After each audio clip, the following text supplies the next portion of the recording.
स्वतंत्र प्रकल्प आणला की आम्हाला असं वाटतं की आय टीच्या आहारी जाणारी जी पिढी आहे त्या पिढीला कुठंतरी त्या आय टीच्या स्किल सोबत दिव्या दिव्या दीपत्कार, कानी कुंडल मोतिहार हे सुद्धा आलं पाहिजे. शुभम करोती कल्याणम हे सुद्धा आलं पाहिजे. म्हणून आम्ही काही एनजीओच्या मदतीनं शिक्षण व्यवस्थेमध्ये मूल्यवर्धनासारखे प्रकल्प आणतोय की जे अत्यंत सुंदर आहेत आणि जे तुमच्या गावच्या व्यक्तीने विकसित केलेत. शिरूर मधले मुथा फाउंडेशन, शांतीलाल मुथा नावाचे जे आहे की ज्या माणसानं 53,000 शाळांना महाराष्ट्रातल्या मूल्यवर्धनचा प्रकल्प दिला. येस, भारतीय जैन संघटना यांच्या माध्यमातून की जिथं हे अपेक्षित आहे की एका हातात तुमच्या 100% 4G चा मोबाईल असू द्या, अँड्रॉइड मोबाईल, पण दुसरा हात तुमचा मात्र संस्काराने बंदिस्त असू द्या. संस्काराच्या सुद्धा रेषा तुमच्या हातावर असल्या पाहिजे. त्यासाठी आपण मूल्यवर्धन नावाचा प्रकल्प आणला. म्हणून मी असं म्हणालो की हम रहबर है, हमें रास्ता दिखाना होगा, हम रहनुमा है, हमारे साथ जमाना होगा, तेल काफी नहीं है अब रोशनी के लिए, चिरागों में हमें अपना लहू जलाना होगा. वाह वाह, क्या बात है, क्या बात है. तुमच्या माझ्या घरात जी रोशनी आहे, ह्याच्यात रोशनी हा शब्द प्रयोग तुमच्या माझ्या घरातल्या मुलांसाठी आहे. तेल काफी नाही है अब रोशनी के लिए.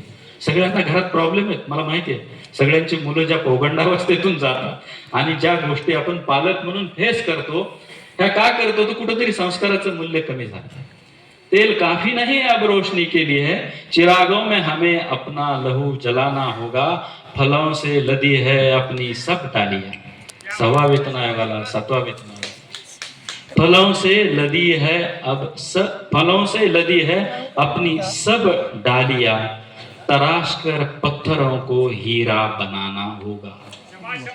नॅशनल एज्युकेशन पॉलिसीचं हे अँथम म्हणलं तर हरकत नाही. हे कोणी लिहिलं? इक्बाल पटेलने लिहिलं. इक्बाल, कवी इक्बालने लिहिले. सारे जहां से अच्छा हिंदुस्तान. जा माणूस पाकिस्तानात गेला नंतर त्यांनी लिहिलंय आणि त्या ओळी आजही समाज व्यवस्थेत, शिक्षण व्यवस्थेत लागू पडतात. म्हणून मला वाटतं की या राष्ट्रीय हा विषय खरा म्हणजे असा कराड सर हा 3-3 तास बोलायचा विषय आहे आणि जेव्हा तुम्हाला याच्यातलं मर्म समजेल ना तेव्हा मजा येईल की अरे हे काय नॅशनल एज्युकेशन पॉलिसी किती उदात्त हेतून काढली, प्रत्यक्षात फील्डवर होतं काय, चालतं काय, आपलं आकलन किती आहे आणि आपण कोणत्या चष्म्यातून बघतो याच्यावर बऱ्याचशा गोष्टी अवलंबून आहेत. म्हणून मी असं म्हणालो की तो शिक्षण व्यवस्था राज्य व्यवस्थेचा अजेंड्यावर पाहिजे. कुठं झाला असा देशात प्रयोग झाला ना, दिल्लीत झाला नाही का? दिल्लीमध्ये 25% बजेट हे शिक्षणावर खर्च होत आहे आणि त्यामुळे दिल्लीतल्या, मी कुठल्याही पक्षाचं समर्थन करत नाही पण वास्तव मांडतोय, दिल्लीतल्या शाळा ह्या 5 स्टार झाल्या. स्विमिंग पूल आले दिल्लीतल्या शाळांमध्ये. केजरीवालांनी काम केलं. मनीष सिसोदियाचं शिक्षण नावाचं पुस्तक आहे, हे तुम्ही एकदा वाचा. एकदा काय वाचा, प्रत्येक राजकीय नेत्याने एकदा वाचलं पाहिजे तर त्याला समजेल किंवा माझ्या देशातलं, माझ्या राज्यातलं, माझ्या मतदारसंघात काय अवस्था आहे आणि तिथं 25% बजेट म्हणजे 100 रुपये जर त्यांना येत असतील तर ते 25 रुपये शिक्षणावर खर्च करू लागले. तेव्हा तिथल्या शाळांमध्ये स्विमिंग पूल झाला, तिथल्या शाळांचा दर्जा वाढला, गुणवत्ता वाढली. आमच्याकडे कसं आहे, 100 रुपये संपूर्ण भारतात येत असतील तर 0.6 रुपये आमच्यापर्यंत पोहोचतात शिक्षण व्यवस्थेवर. प्रत्यक्षात 60 रुपये शिक्षण व्यवस्थेवर जायला पाहिजे तर आपण फिनलँड. पण आता या शिक्षण धोरणामध्ये आपण ते टार्गेट ठेवलेलं आहे की आपला शिक्षण व्यवस्थेचा खर्च सुद्धा वाढवायचा आहे. तो सुद्धा या बजेटमध्ये, अगदी आता देवेंद्र फडणवीसांनी जे बजेट मांडलं त्या बजेटमध्ये सुद्धा शिक्षणाला वाढीव निधी आपण दिलेला आहे. ते जर बजेट आपण काळजीपूर्वक वाचलं, त्याच्या ठळक वैशिष्ट्यामध्ये ते आलं होतं. तर असं बजेट जेव्हा वाढेल आणि शिक्षण हा जेव्हा व्यवस्थेचा, आत्म्याचा, जिव्हाळ्याचा विषय होईल, त्याच वेळेस आपण सगळे सुखासमाधानानं जगू. सुखासमाधानानं जगू असा फार मोठा शब्द प्रयोग आहे.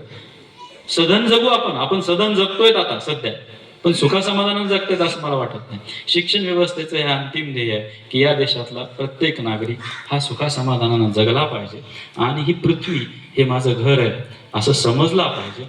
कारण तुमच्या वर्गात, या पाडळीच्या शाळेत, जिल्हा परिषदेत शिकणारा एखादा पहिलीतला मुलगा भविष्यात कदाचित अमेरिकेचा प्रेसिडेंट होऊ शकतो. म्हणून त्याला आपण आता ग्लोबल नागरिक मानलेला आहे. या दृष्टीतून शिक्षकांना त्याला ते शिकवणं अपेक्षित आहे. तर अशी भूमिका या संपूर्ण शैक्षणिक धोरणामध्ये मांडलेली आहे. शास्त्रज्ञानं विकसित केलेलं हे पहिलं धोरण आहे. के कस्तुरीरंगन हे त्याचे शास्त्रज्ञ आहेत. 10 लोकांची कमिटी होती. महाराष्ट्रातल्या एकमेव महिला त्याच्यावर होत्या. वसुधा कामत SNDT विद्यापीठाच्या त्या कुलगुरू होत्या. त्या फक्त तेवढ्या ह्याच्यामध्ये एकट्या महिला वसुधा कामत या महाराष्ट्राच्या आहे.